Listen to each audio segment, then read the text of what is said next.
the similarities and differences between the ideology that you have presented tonight and that of Hizb ut-Tahrir's ideology. Hizb ut-Tahrir, as you know, was established in Palestine in the 1950s, but it seems to be active in Pakistan, and perhaps Hizb ut-Tahrir has more members in Pakistan than the Tanzim Islami does. And as you know, one of the major ideas of Hizb ut-Tahrir is to re-establish the Khilafah. And I heard that they were banned in Pakistan a few months ago in October. When I was here in the summer, some of them harassed me in the lectures. But do you see any major differences between you and Hizb ut-Tahrir? I don't see any myself. Do you see any major differences between you and Hizb ut-Tahrir? Fundamentally, they don't have any methodology clearly defined before them. And they actually hope the help from army, that some coup by the army, if they agree with their ideas, that will take place, and then their system of choice will be established. And this is not correct. If an army general comes, he is himself. He becomes the theoretician also and you know, an ideologist also. This has to be a mass movement. But for this mass movement, there should first be a party strongly disciplined to keep that mass movement on straight path. Otherwise, mass movements can be hijacked, just as in Iran. The movement was controlled by 6-7 groups there. The Mujahideen-e-Khalq were there, the liberals were there, Mehdi Badrgani was there, then the ulama were there, but in the end, the party was there, but in the end, ulama hijacked it. And what a fierce fighting between the two took place after the revolution. After the revolution of Muhammad, there was all peace, pardoning, general pardoning. No one taken revenge from. So that is the beauty of the revolution of Muhammad sallallahu alaihi wasallam.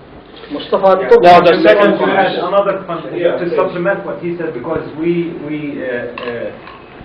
have a dialogue with them in the United States. There's another fundamental difference between Hizb ut-Tahrir and ourselves, and that is their methodology is strictly based on Sharia and not on, like ours, on the basis of Iman, if you know what I'm talking about. This is very fundamental. They do not believe that you have to go through a phase of purification of the soul first to get the Khilafah. In their opinion, every Muslim is a mu'min and every mu'min is a Muslim. They do not have the distinction between the two, and this is fundamental. This is very fundamental. Dr. Faris Kaya is very impatient. Yeah, first of all, I would like to express that my language is not enough, you see, to express my feelings first. And secondly, I feel shy to criticize what you've said, okay, and to say anything about your sayings, because I cannot be a student of you in terms of Quranic knowledge. Now, if we study, for example, Quran and Hadith, the word of Islamic State and Islamic government, we may never get chance to cross it, okay? And if we go very deeply, we will find that to call people to worship Allah, to abandon bad deeds, to be a good person to your surroundings, etc., etc., most of the words consist of, these words will be in Hadith and in Quran. Now we leave all these things aside.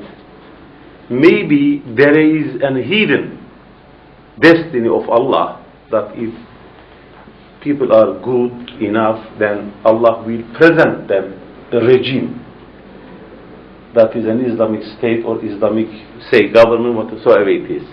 But it is a present by God. It is not, it cannot be achieved. I don't think that Prophet ﷺ first started, when he first started, he was looking for a regime. And he was looking for a shelter when he went to Taif. But when he was stoned and rejected, then he felt himself at the deepness of weakness, okay? And then he went to Allah, and then he prayed that, oh Allah, I have something wrong in me, etc., etc. You know better than I do. And then a few days after this incident, he was taken to Miraj, which is very important. So if we study all prophets' life, like for example, Prophet Yunus, he reached to the highest degree when he felt himself at the lowest.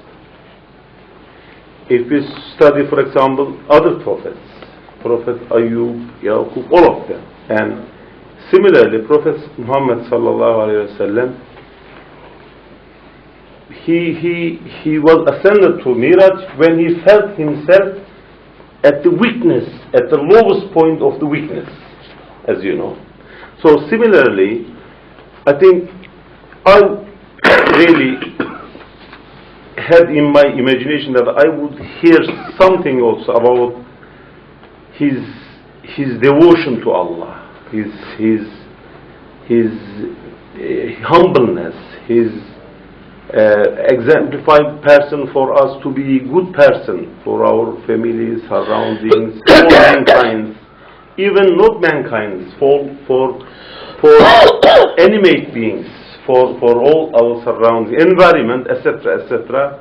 Now, similarly, I really cannot express myself. I think that all from his life, his hadith, Quran, when we see and take him that he was a revolutionary and his aim was to build an Islamic state, an Islamic government, I think this is a very excessive interpretation of him. This is my humble... It's your opinion, brother. Yeah. And you can stick to your opinion. And you are not alone in this opinion. Most of the orthodox ulama, as I told you, they have accepted Islam as a mazhab, as a personal piety, personal good character. But Quran says something else. The first or the second, revelation came. Ya ayyuhal muddassir, qum fa'anzir, wa rabbaka fakabbir. What was takbir Rabb? To make Allah great, to establish His greatness, to establish. And that was, they had understood that this is going to be a challenge for our political socio-economic system.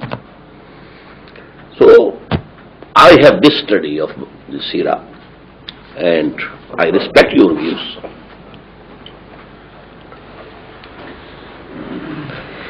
Dr. Israr, I have a question about the permissibility of